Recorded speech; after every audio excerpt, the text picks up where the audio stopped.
quando Jesus propõe lá, não aqui em Tomé, mas lá em Mateus, quando ele propõe a parábola dos talentos, né, e os senhores se recordam da parábola dos talentos, os senhores e as senhoras, da parábola do talento, lá no final da parábola do talento, ele fala sobre isso, ele fala, aquele que tem, mais vai ser dado, e ficará na abundância.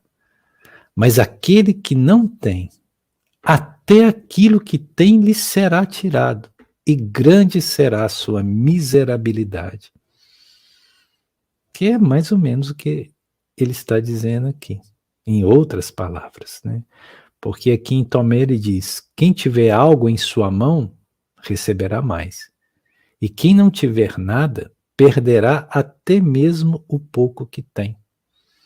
E aí parece muito estranho, né? Porque parece que Jesus está querendo beneficiar aquele que já está na abundância e condenar aquele que está na miserabilidade, ou seja, aquele que tem, eu vou dar mais ainda, para que cada vez seja maior a sua abundância, mas aquele que não tem, né, vou tirar até aquilo que tem e absoluta será a sua miserabilidade.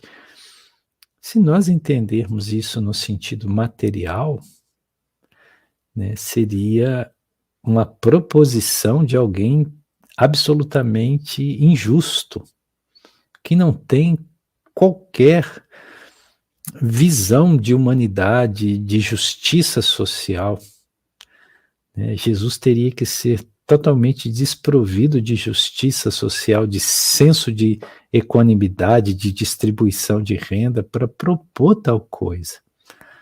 Né? Mas, obviamente, que ele não está se referindo a questões materiais. Né? E isso nos leva a entender que a parábola do talento, embora fale de talentos, que era uma moeda da época de Jesus, uma moeda inclusive muito valiosa, né? Embora ele fale dos talentos, daquele que recebeu 5 talentos, daquele que recebeu 2 talentos e daquele que recebeu apenas 1 talento, né? Embora ele use uma moeda, uma medida de valor financeiro, ele não está falando disto. Né? Porque senão seria o seu raciocínio absolutamente desajustado com o senso de justiça. Né? O que ele está falando aqui é do conhecimento, vivência espiritual. Conhecimento.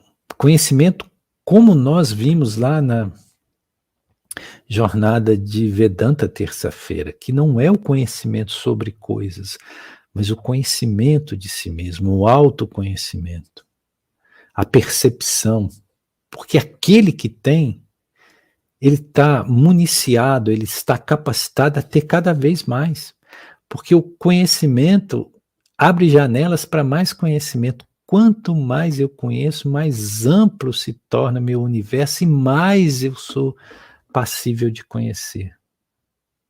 Mas quando eu não tenho conhecimento, até aquilo que eu penso que é conhecimento e que não é, porque não é verdadeiro, é ilusório. Por exemplo, o ego é não conhecimento.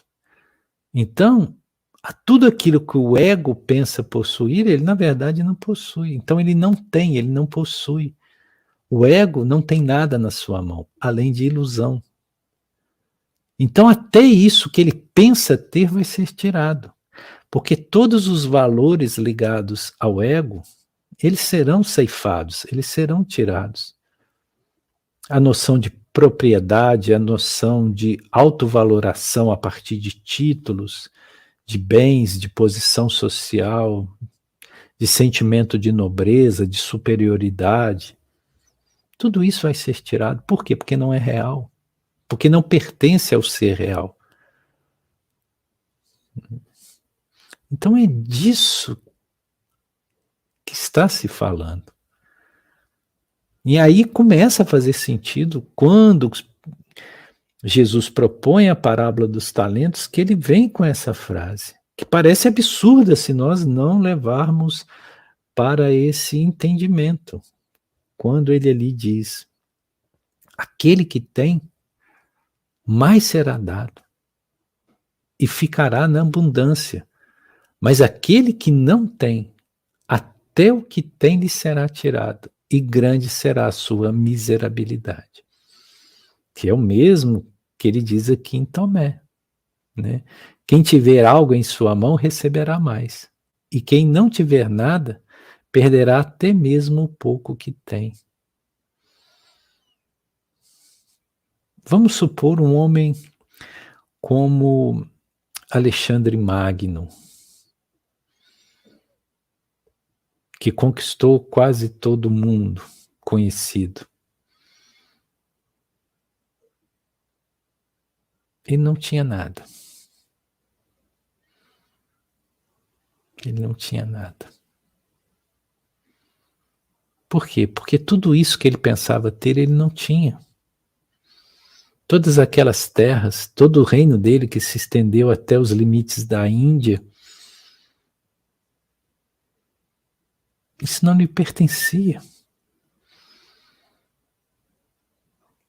Isso não era dele, isso não fazia parte do que ele era. Todos os exércitos que ele comandava. Então até o que ele pensava que possuía, ele não possui. Porque isso vai se perder.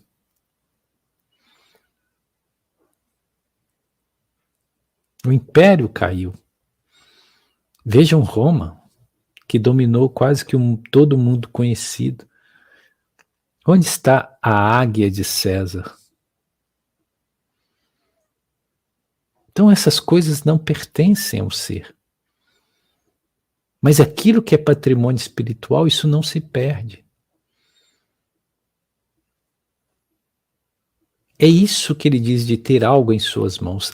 Esse algo que ele está se referindo é o patrimônio espiritual.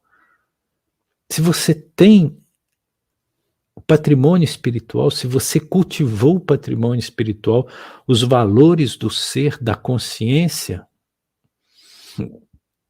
você está capacitado a receber cada vez mais. E isso de fato te pertence. Ninguém pode te tirar. Esse é o verdadeiro tesouro, que as traças não comem e os ladrões não roubam. É esse tesouro que se referia Jesus. Então esse que está nas mãos, que é o patrimônio espiritual, ele te faculta a receber cada vez mais e não pode te ser tirado. Mas aquele que nada tem, ou seja, pode ter todas as coisas do mundo, pode ter todos os bens, todos os prestígios, toda a honra, toda a glória desse mundo, mas não tem o valor espiritual, não tem o patrimônio espiritual. Ele nada tem.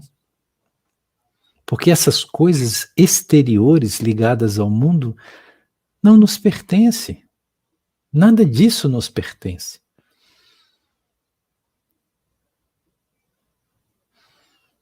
E aí nós vamos perder até mesmo aquilo que nós supomos ter.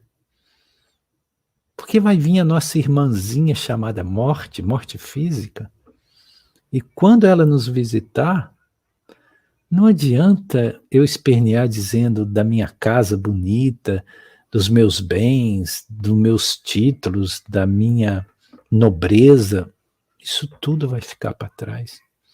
Tudo vai ser descartado, até mesmo o meu corpo físico. Então, quando nós fizermos a viagem de retorno à pátria espiritual, o que levamos na nossa mala? Essa é a pergunta que deveria ser feita todos os dias por cada um de nós. Porque nós vivemos aqui no plano da existência como se nunca fôssemos morrer. E quando morremos, morremos como se nunca tivéssemos vivido. Esse é o drama dessa humanidade de superfície que ainda está subjugada pela ignorância e pela ilusão da materialidade, por Maia.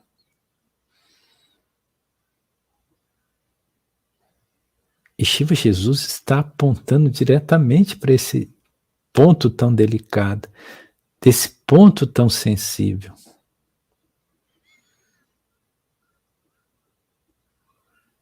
E nesse aspecto ele não está sendo injusto, ele está sendo absolutamente lúcido e perfeitamente honesto com um princípio aplicável, verdadeiro, que não pode ser subtraído, que não pode ser ludibriado. Nós não ludibriamos as leis divinas. Nós podemos enganar a nós mesmos, enganar os outros, mas não enganamos ao plano divino. Porque o plano, a lei divina, ela é inflexível.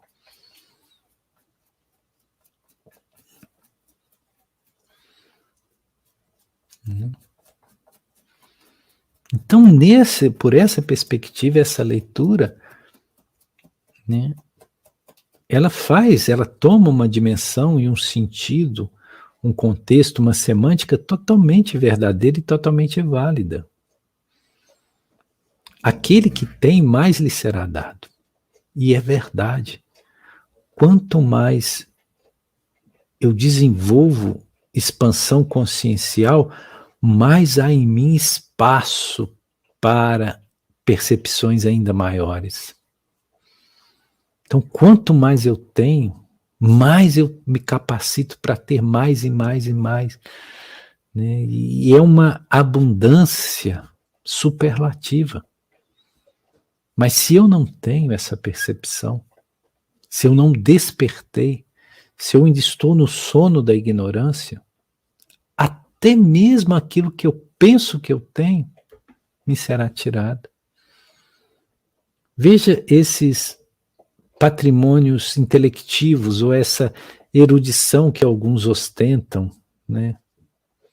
Isso também será tirado. Por quê? Porque isso não tem conexão com o ser. Esse não é o verdadeiro conhecimento. Então, olhemos para a nossa mão. O que nós vemos ali? Porque quem tiver algo na sua mão, receberá mais. Mais, mais e muito mais, infinitamente mais. Mas, em contrapartida, aquele que não tiver nada em suas mãos, perderá até mesmo o pouco que tem. E infinita, desastrosa e sofrível será a sua miserabilidade, porque se torna um ser miserável. O mundo espiritual está cheio de consciências miseráveis. Seres que estiveram aqui nesse plano terrenal como reis, como rainhas, como pessoas de muitos poderes, muitas posses, mas que estão agora na vida sutilizada ou no plano astral em grande miserabilidade.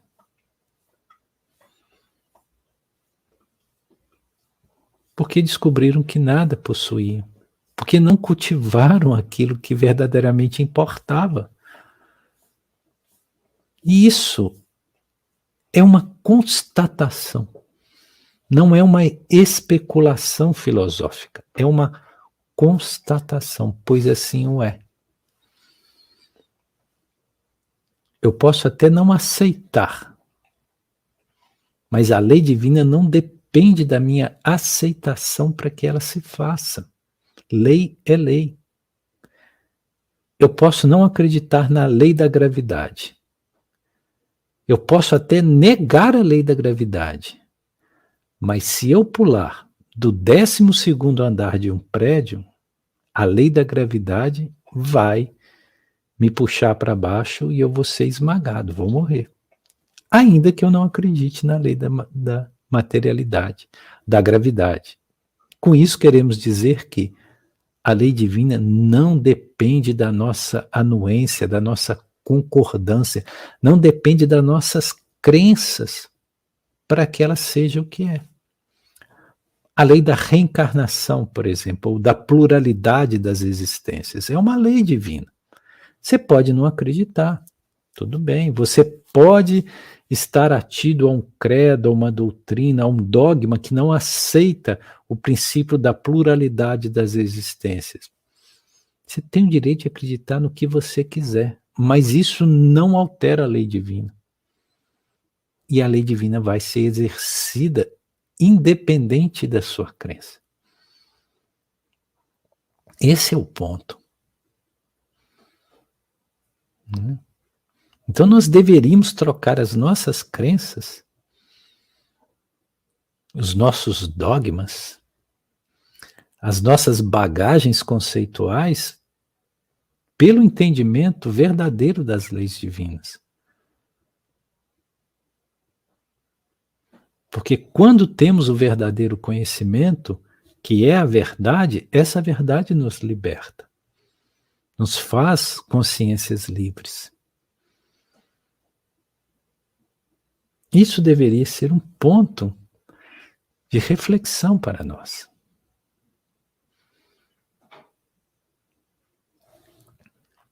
Vamos em frente?